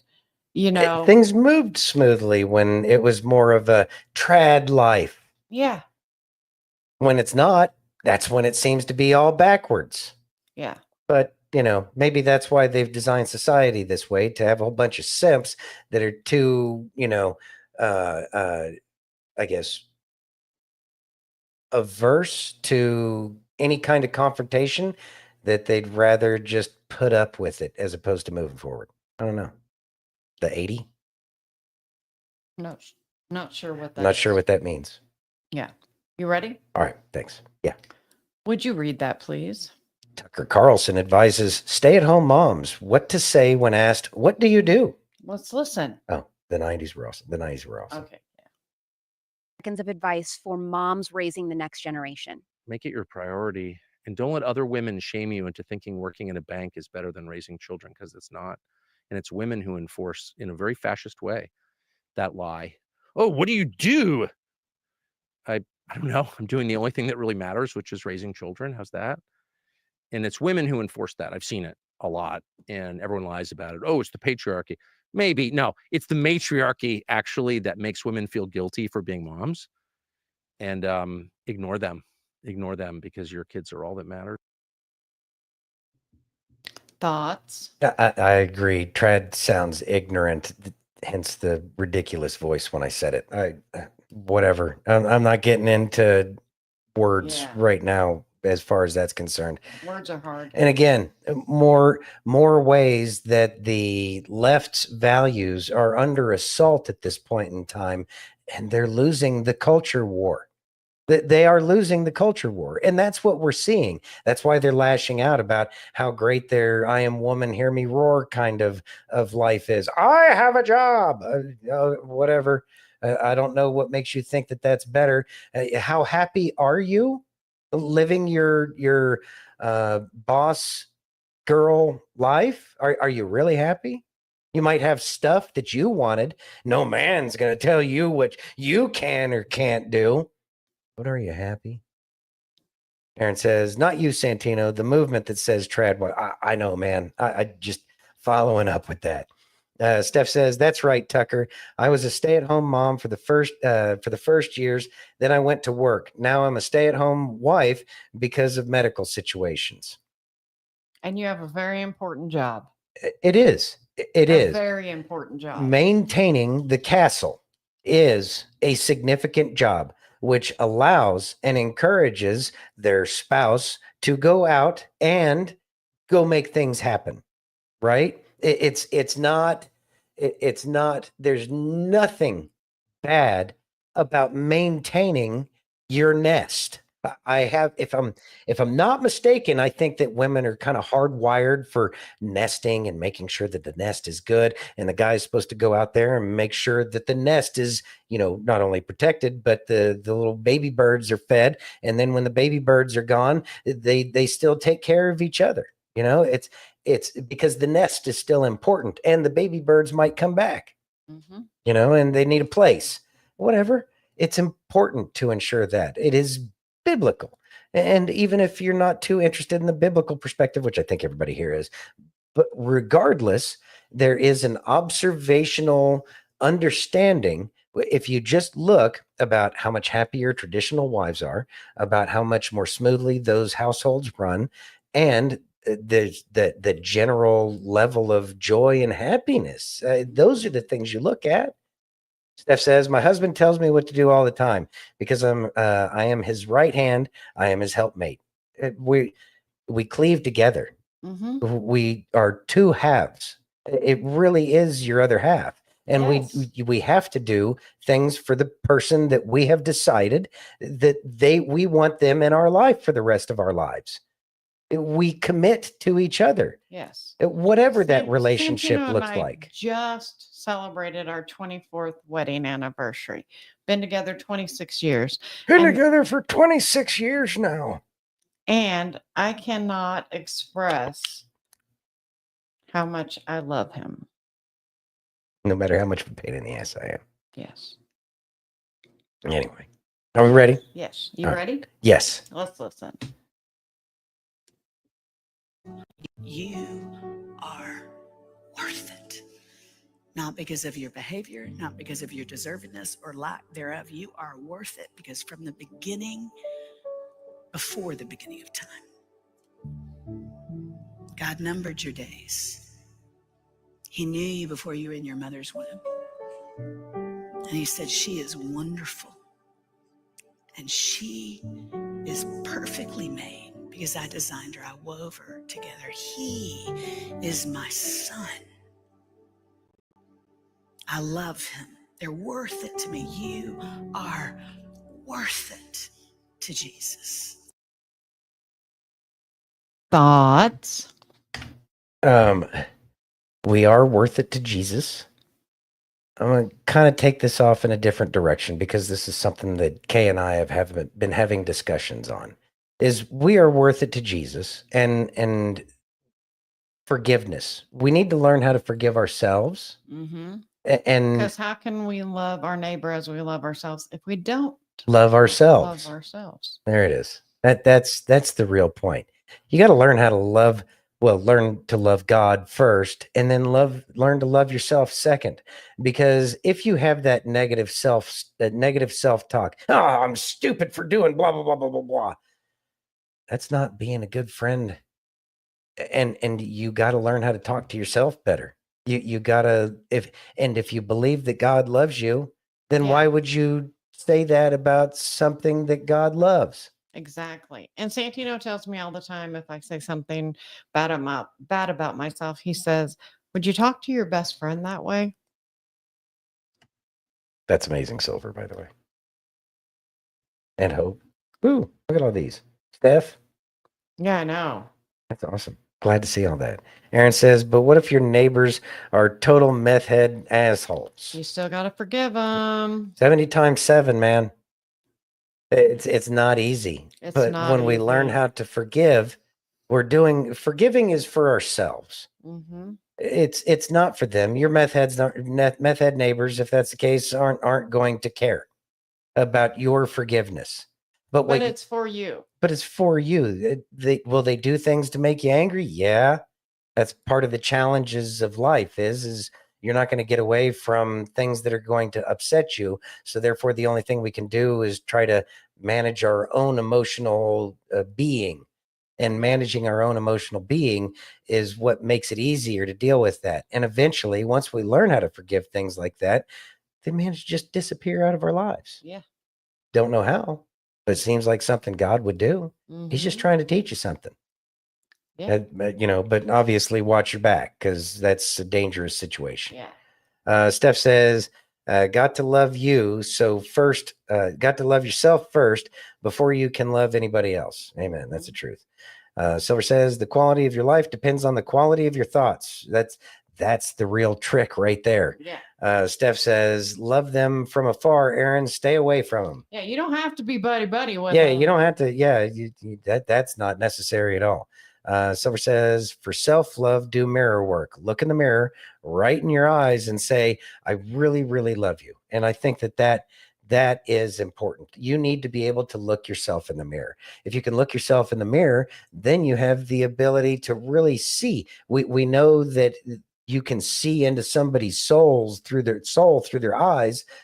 Well, look at your own soul through your eyes and see what your eyes are telling you. I think that's probably an important thing. Yes, Mm-hmm. I love that too. You ready? Mm-hmm. Would you read that, please? And be careful with that word. All right. The first things first, the way Drudge and Liberty Daily word things is just pure not helpful. That's all. Yeah. Watch Slimy Gavin Newscum attempt to weasel his way out of Joe Rogan's Rona scamdemic questions. Let's listen. Mm-hmm. So this is from Joe Rogan. Oh, God. This is a tough one. He won't have me on the show, by the way. Who will be held accountable for mandating COVID-19 vaccines for children, which were unnecessary and ineffective? And who will take responsibility for the unprecedented increases in myocarditis and cancer cases among them? Second to that, do you feel any remorse for that draconian decision that was obviously heavily influenced by the pharmaceutical companies' desire for maximum profit? Yeah, I've signed some of the most progressive laws against big pharma in the country, so I have receipts on that. So no one should suggest that it was about doing the bidding of big pharma. Quite the contrary. California, like many states, red states included, Florida included, moved forward early in the pandemic, working with the Trump administration and the advisors from the Trump administration to impose certain strategies to mitigate the impacts of this novel disease, coronavirus. What's interesting about this process is none of us have really reviewed in an objective way. It's all through the lens of politics, what we did right and what we did wrong. And so I'll answer that question by telling you what I've just tasked. I've asked our team to put together an objective review of everything we did right, everything we did wrong. We're interviewing people that vehemently disagree with us, that oppose the mask mandates, that oppose the stay-at-home orders, people that are international experts. We're stress testing our entire process. Coulda, shoulda, woulda. comparing and contrasting to what other states did. I mean, Florida shut down their bars and restaurants before California. Before California. The question was, when did we start to unwind some of those restrictions? California was more restrictive, and we were certainly aggressive at scale. As it relates to vaccines save lives. But Joe asked a very different question about children, and I respect that. And that was where there was a lot of feedback with a lot of experts that I had as advisors. By the way, I used advisors from 2 other states. We did this West Coast Alliance to review not just what was coming from the federal government, but to have a prism and lens on the recommendations coming from the CDC through our own independent advisors. And I took their advice, not as a doctor, but as a governor. So with humility, seriously, humility and grace, I've asked them to have that report done. It's going to be done next month. And it'll be the only state that I know of that is putting out a truly objective review of what went right and what went wrong. And I know everyone's a goddamn genius now in hindsight. But at the time, none of us knew what we were up against, including the President of the United States, who I worked very closely with. There wasn't a Democratic governor in America that worked closer during the pandemic than I did with Donald Trump. Thoughts? I agree with Mike too. What?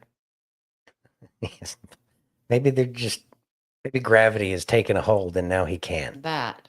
How can he sit like that? Not possible if you're a real man. I'm still going. Maybe gravity makes some leeway that wasn't there before. I don't know. Whatever. Anyways, so Newscum, boy, it's or Newsome. That's really that's a really interesting subject. No, altogether. he didn't. To answer your question, he's admitted that. Yeah, he has admitted that, hasn't he? Mm-hmm. Yeah, I think that was the reason for the question. Yeah. All right. So it sounds like political speak. We know that there was a recall election that didn't really pass the sniff test when it came to whether or not he was able to get past that. See, Don, said you said it right the first time. I'm trying to keep it legitimate here. Anyways, it's talking. I'm not seeing where this is going right now, but it's interesting. I don't have just. There's a reason why this is all coming back around. It is. Pay attention. Yeah, all of this stuff is popping back up. You know, we're still hearing Fauci's name. We're still hearing a lot of these names. It's probably not going to. It's what predictive programming, I guess. It's just to keep it fresh in your mind, so that way when you hear it again in the future, also as more and more people kind of wake up to the concept, that's going to come out too, and it's all going to play a big role. I know that a lot of people were concerned because of the Operation Lightspeed that President Trump did. From my perspective, Warp Speed, Operation Warp Speed was done to prevent the therapies that were presented to the people, to prevent a full incubation period for whatever it was that they were trying to put in there.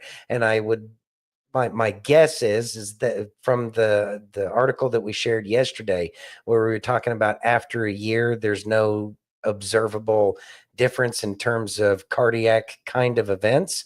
I think that Operation Warp Speed actually made that a possibility, because the predictive programming that they were giving us on the movies and TV, all of those, shows, the disaster shows, it was basically a third of the population was going to vaporize, turn into zombies or something.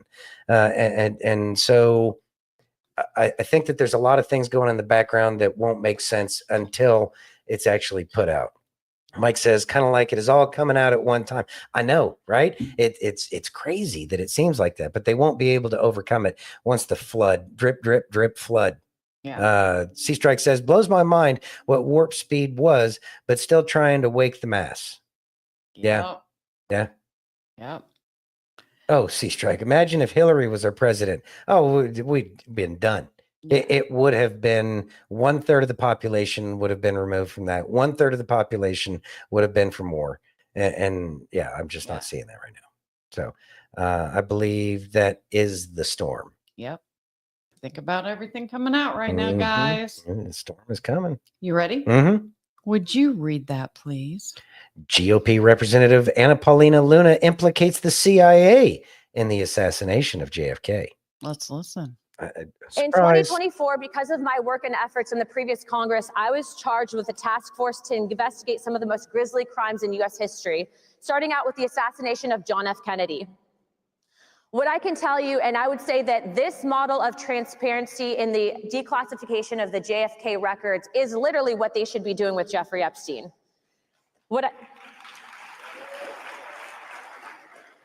The administration released tens of thousands of documents, and I will say credit due where it's deserved. The CIA director, Radcliffe, was the only CIA director in U.S. history who was able to release something called the Joe Needy's files. What this file proved, and it had been hidden for over 60 years, was without a doubt, and this is not my analysis, this is not my opinion, this is based on evidence that we have backings on. Without a doubt, the CIA engaged in a cover-up of the JFK assassination. The CIA lied to Congress. Joe Needy's, who was a CIA operative, did indeed have contact and was observing Lee Harvey Oswald, who in my opinion was a patsy and cover for multiple shooters in the assassination of John F. Kennedy.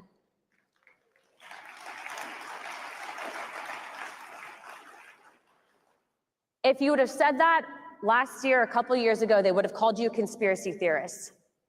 Yet every single person in this room knows conspiracy theory is only a matter of time before it's proven correct. Thoughts? Who's going to be surprised? I mean, I guess to quote a famous politician, at this point, what difference does it make? Would you read Mike's comment? Mike says JFK, RFK, and MLK, and possibly Epstein all will show that it was the CIA. This will be used to dismantle the CIA. And that's another thing. And I think you bring up a good point here. I don't know how much dismantling is going to happen. I think it's going to be broken into a million pieces, but I don't think it's going to go away. I think that in order to take away a lot of its capability to do things separate from government oversight, it will probably be broken into a million pieces. I think that that's what's going to happen, because the thing you got to keep in mind, there are a lot of good people at CIA. They care about this country, and they've been fighting the fight as best as they can. I mean, think about being in the CIA and recognizing that kind of crap that's going on, or are those things going on for the safety of the nation? See, there's so many layers to everything that we have no clue about. Right. We really don't know. I can tell you that really one person isn't going to know a whole lot about everything that's going on. You're going to have a small little piece of your world. And so it's the larger organizations, the director level, that seems to be a lot of, where the corruption can happen. But then again, in the end, what is it really getting at? We don't know what the desired end goal is because nobody's telling us anything. But I guarantee you, in the end, it's designed to keep the government around. That's a government's job, to continue to govern. Because once a government stops being able to govern, it's no longer a government. Yeah. And that usually doesn't end up very well for the people who were governing. Yeah. It's just a house cleaning. Yeah. Steph says she was right about that. All the conspiracies that we've been talking about for the last 5 years have come true and are still coming true. Very true. Why is Mike always right? Because he's brilliant. Yeah, probably because he's CIA. Yeah. It has to go. That's what somebody from the CIA would say. Yeah. C Strike says, or scatter it to a worse situation. I don't think, or scatter for the better. Scatter for the better. Better for the people is what I'm going to go with. What is the deep state? Are politicians the Fed? Is the money machine, and the CIA is the strong arm? Silver says the CIA is tied so tightly to the other intelligence organizations. Yeah, it's almost like there's some big thing going on around the world. Mm-hmm. Yep. Just remember, God wins in the end, and he's the one orchestrating this whole plan. And that's yet another thing is maintain your faith and your path, and do not get in the way of those who intend to do evil, or don't get in the way, but you're not, definitely don't support them, but you don't need to worry about a lot of this stuff. I cannot confirm or deny. Some are globalist tyrants. I will agree with that. Yeah. But globalism is a necessary thing. Unfortunately. I mean, you can't stop being on the globe. Yeah. Yeah. You ready? Yes. Would you read that, please? Andrew Schulz goes off on Ben Shapiro. The Daily Wire is an arm of the Israeli propaganda machine. Let's listen. Oh, God. Israel announced the state of Israel is the single greatest guarantor. Israel serves as an example over the course of the last year for the rest of Western civilization. Yeah. Wait a minute. It's crazy. Is the Daily Wire an American media platform or is it an Israeli media platform? If the rule is, I'm just saying, if the rule is you cannot be critical, because he has no problem being very critical of America. Yep. He's critical of the left in America. Left is half the country. You have no problem eviscerating half of the country, but you can't criticize Israel as a country. That's just another country, unless you're saying, and you're clearly admitting, that the Daily Wire is an arm of the Israeli propaganda machine.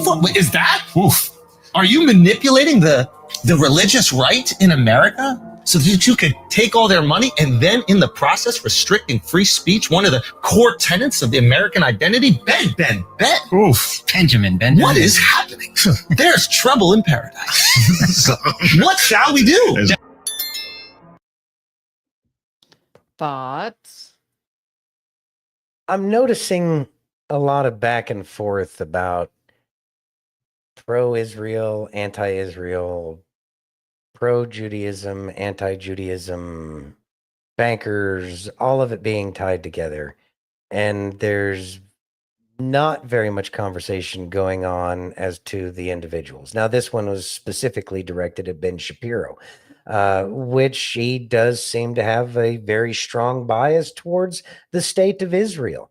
Yes. And I believe that the state of Israel has a reason to exist. I do believe that the state of Israel is very serious when they say never again.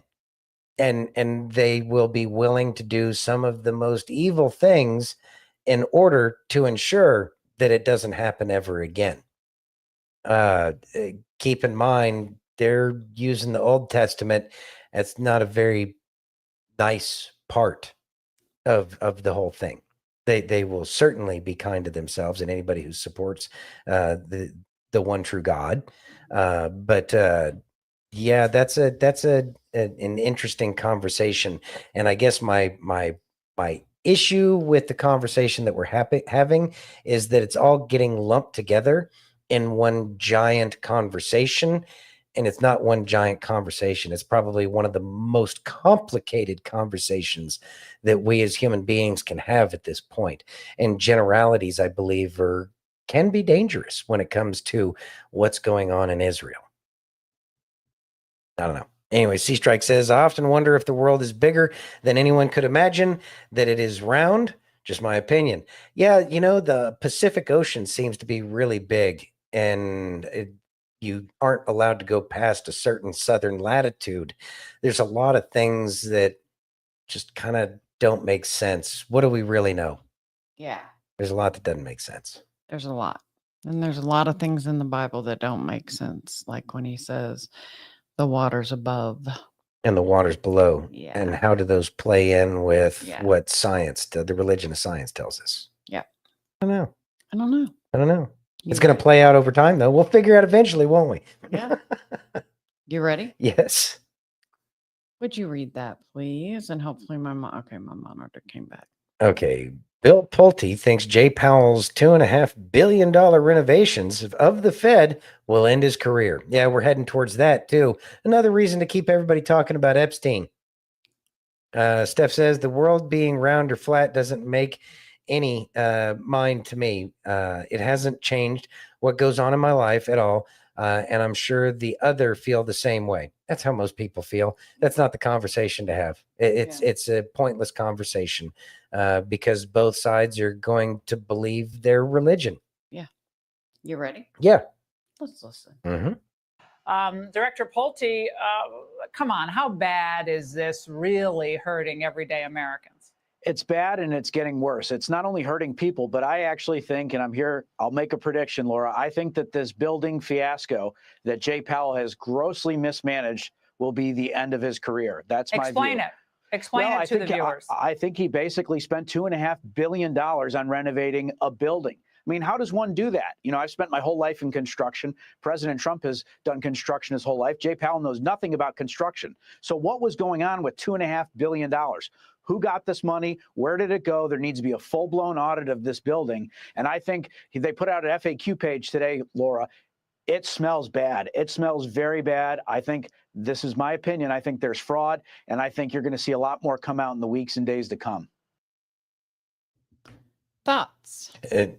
Mike's been saying it. I agree. It's all going to come out at once. And that flood, when it happens, whew, boy, is that going to be interesting. Take down the Fed, CIA, FBI, all of it, everything, all the corrupt politicians. That'll be interesting. We know that the Fed is corrupt. They don't need our money to fix their damn building. They can use the interest they make off each dollar that they print. Or they can just print their own, whatever. It's not like they've been doing anything that's beneficial for the overall general populace in the United States. They've been doing what makes the most amount of sense for all of their bankster friends. And good for them and their bankster friends. Why should we care about their monopoly money? But that's what we have to find out. We have allowed all of this as American citizens. And it's difficult to overcome it because everything's been going on. We'll just say Jekyll Island, right? Even though we know it's a lot older than that. But that's when our best chance was to keep it from happening. But, you know, there was the whole Titanic thing. Those were the people that were fighting against the Fed, et cetera, et cetera. The unsinkable ship sunk. Yeah, and all of the conspiracies around just that one period of time in the world. The bonus army getting attacked by our own military. That's another thing that kind of all of these things. Thank God for Woodrow Wilson, scumbag. Anyways, that's where a lot of our problems are. What sound? Steve sound when you said Woodrow Wilson. Oh, Woodrow Wilson? Yeah, I don't think there's a sound good enough for him. Just moving decibels. Steph says, hey, off topic, did y'all see that Trump said that Coca-Cola was going to put cane sugar back in the product? Yay. When are they going to put the cocaine back in the product? Oh, goodness. You want to sell that? Yeah, there you go. Right. But now that Trump has made a deal with one of the cartel, was it El Chapo's son, I think? I don't know. I can't remember. One of their sons. I think it was El Chapo's son. Made a deal with the federal government, and that's why all of these people started disappearing everywhere. And it would explain why some of these places are getting hit all around the strongholds there. I find that very interesting. But, you know, like I said, President Trump's a deal maker, and maybe Coca-Cola does want to go back to the original recipe. And that person would probably be the right person to be able to provide the supply that they need, because I'm sure there'd be a lot more people drinking Coca-Cola than normally do. Little Hunker says, you cracker me up with that fart noise. Cocaine and Coke isn't a fluke. I mean, there's that. Yeah. You ready? Yes. Let's listen. I keep forgetting the sound effects. Yes. I know. All right, let us listen. The disciples come to Jesus with a very human question. Who is the greatest in the kingdom of heaven? They think in titles, ranks, maybe hoping for a spiritual pecking order where they can be at the top. So Jesus does something shocking. He calls over a little child, someone with zero status or rights in that culture. In the ancient Jewish world, kids weren't seen as precious icons like they are today. They were basically the lowest rung in society. Then Jesus says, unless you change and become like little children, you will never enter the kingdom of heaven. He then follows it up with this. Greatness in God's kingdom isn't about climbing higher, it's actually about bending lower. It's humility, it's dependence. Children don't try to impress. They simply trust, receive, and they look up for help. Jesus is telling us to drop the ego, the striving, the comparison, to be content and humble, knowing that that's where God's favor rests. Ask yourself, why am I still trying to be great by the world's standards? Proving myself, chasing recognition, and how can I humble myself today like that child who's resting fully on God? In God's economy, the way up is down. The lowest seat at the table often turns out to be the closest one to Jesus.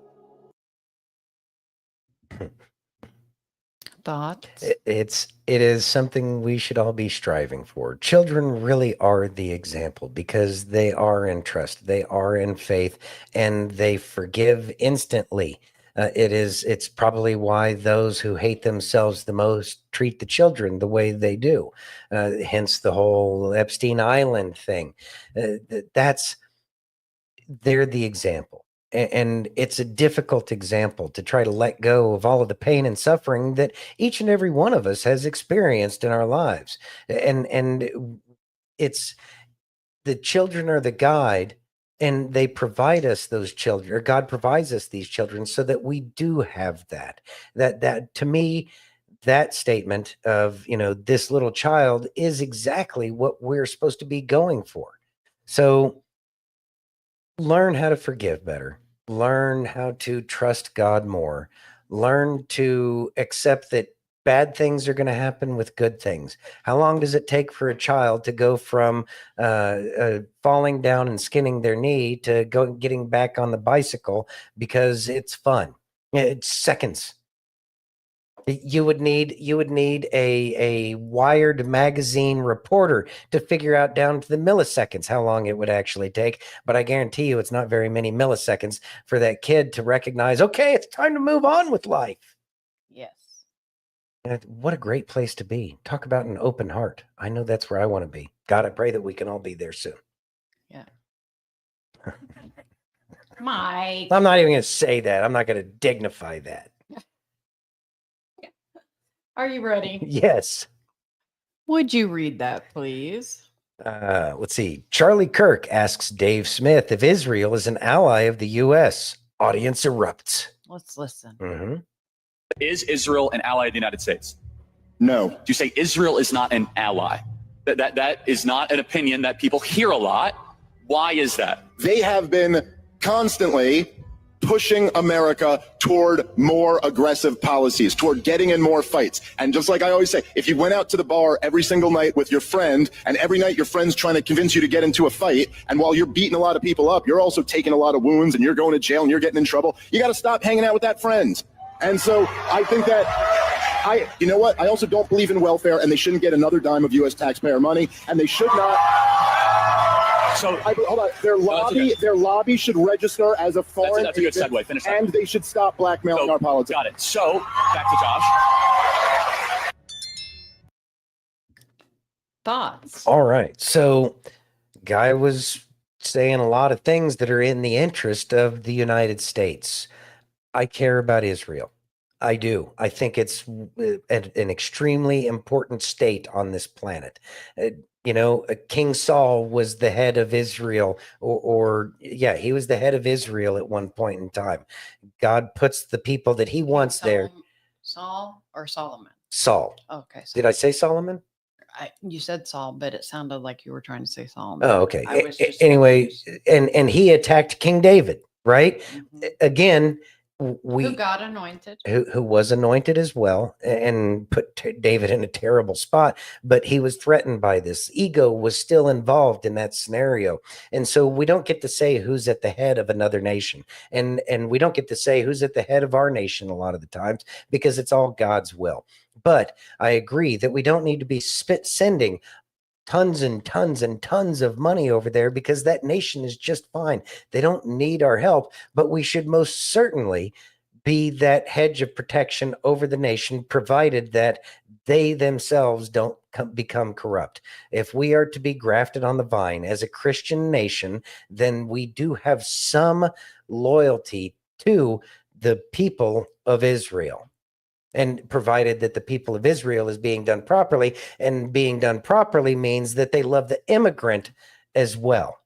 And it says as much in the Old Testament, because you too were immigrants in Mitzrayim or Egypt. Yeah.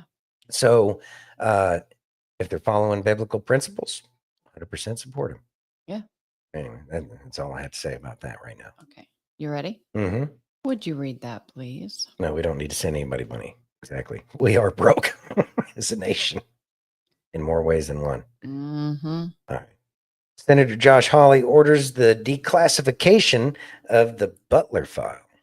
Ready? Mm-hmm. Let's listen. Here's what needs to happen now. All of this needs to be declassified. I'm calling on Secretary Noem to declassify all of the information related to the Butler shooting. It has been a year. The guy is dead. They're never going to bring criminal charges against him. Let's get the truth out there to the American public. Everybody deserves to know, from the president on down, what really happened. All of these documents ought to be declassified immediately. Thoughts? So, again, more calls to release information and files and declassify.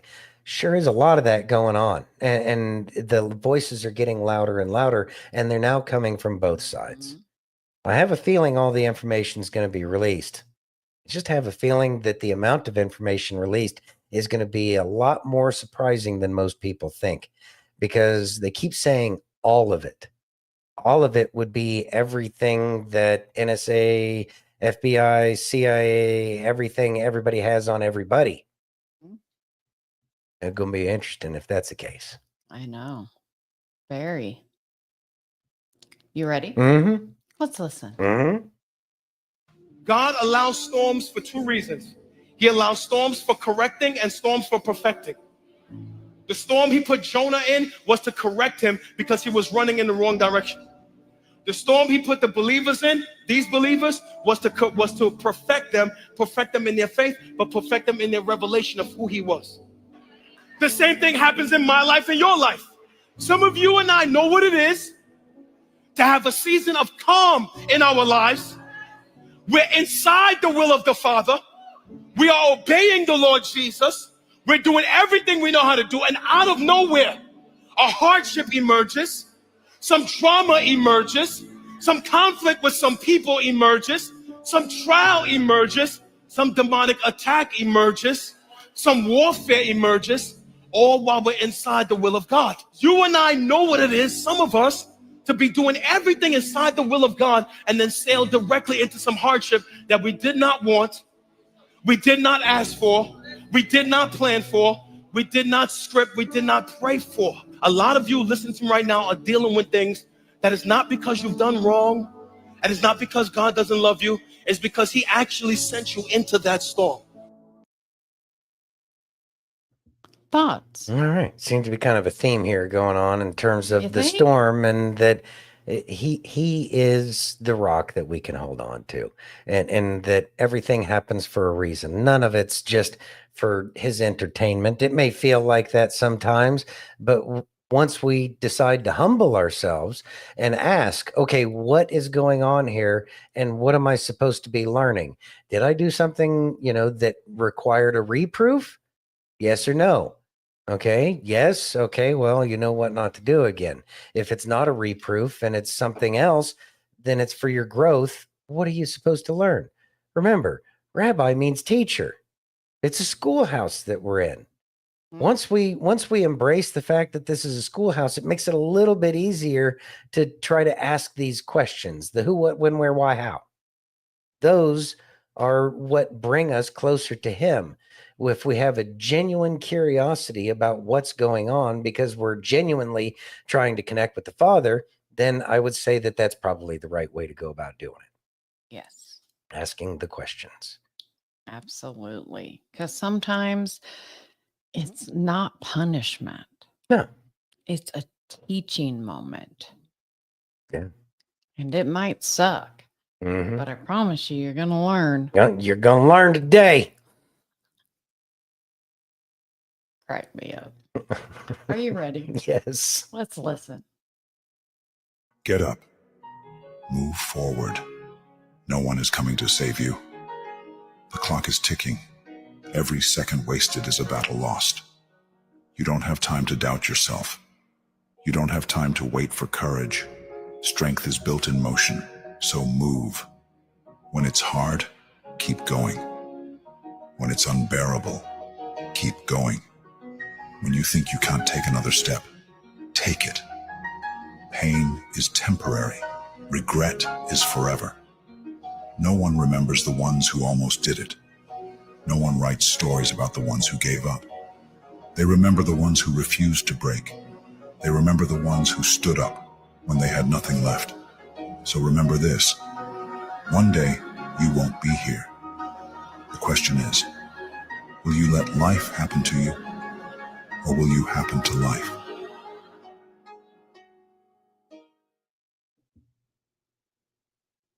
Thoughts? Obviously, there was a theme tonight. Don't give up. You've already made it through 100% everything that's been thrown at you. So why quit now? I could have quit when I had my car accident and said, done. But I didn't. I just kept fighting. And there are days that it hurts to move. But you know what? I'm still here. And I just put one foot in front of the other. And I keep moving. Because I'm here for a reason, obviously. Or I wouldn't have made it through my car accident. Because the trooper was shocked that I was here. So don't give up. Know that God is with us. Know that Jesus died for all of us, everyone, even the next door neighbor meth heads. Not ours. Yeah, Aaron's. I like our neighbors. Yeah. But remember this, as we keep going, as we keep moving, as we keep putting one foot in front of the other, he's with us every single day. And he knows what's best for us. And it's never going to look like what you thought it was going to look like. Remember what Kelly said the other day. Take the 2 words, I thought, out of your vocabulary when it comes to God. Because he knows what's best. Trust him. Trust you. And keep moving forward. You know how you can't trust your thoughts? Seasonings. You know how you can't trust your thoughts? Because sometimes we think it's a fart. And it ends up not being one. Don't trust your thoughts. All right. Despite that, you have to persistence. Persistence is key. Don't give up. When you give up, you're only delaying what you were supposed to learn. Mm-hmm. Giving up is what Jonah did. No, I'm not doing this. Yeah, I'm gonna run away. I'm gonna run away. You can't find me over here. Yeah, well, that didn't work out so well, did it? So keep that in mind, that you are going through the challenges in your life, no matter how big of a mountain it is that it seems that you are climbing. If it is making you grow, and it's probably making you grow and you just don't see it. But in all of the pain that each and every one of you have experienced in your life, is there or is there not some nugget of wisdom that you gained out of that pain? So apply that logic to what you have going on in this very day, or in the days that you are having your struggles. And when we're in the moment and when we're upset about the way things are happening, we have to recognize that that emotion is what he wants us to get under control. Yes. You know, Peter, he's a pretty angry dude. And of course, then there were the sons of thunder. It's like, what did he want them to do? He wanted them to temper the flames, have the passion. Don't close your heart down, but at the same time, make sure that those flames are useful. You can use fire to warm yourself, or you can use it to cook. The fire doesn't care either way. So it's up to us to be able to manage the fire. It's managing the fire that's within us that is the most important thing. Forgiveness is what helps temper those flames. Remember, acid stored does more to to the vessel. Acid does more damage to the vessel in which it's stored than on that which it is poured. And so don't let that acid eat you up and make you think that you have to give up, because giving up is the absolute wrong thing to do. Stay the course, friends. Hold the line. Everything will be fine. Put your faith in God, not in any one man, whether he's president or the director of the FBI or any of that. Our faith is not in men. Our faith is in God. Absolutely. Perfectly said. Thank you. All right, everybody. I think that's pretty much bringing us to a close for tonight. Yep. I'd like to thank each and every one of you for joining us on Facebook, YouTube, Twitch, Rumble, Locals, and Pill.net. And if you haven't already, please, please, please take a minute and hit that thumbs up. Also, if you wouldn't mind, after the show ends, go ahead and leave a comment. It really helps us with the algorithm. It does. And share to everyone. Mm-hmm. We really want to grow this. We're going to get more into local soon. There's going to be behind the scenes and all kinds of stuff like show prep, and we're going to be doing some fun stuff over there. But we got to get to it ourselves. Yeah, but we're getting there. We really appreciate it. It takes a lot to do this show, and we truly appreciate you guys showing up. That light's really annoying. What light? That one behind me over here. It's like washing everything out back there. You're fine. Whatever. Anyways. All right, everybody. Thanks for joining us. We love you all. Have a great night. Be safe, and God bless each and every one of you.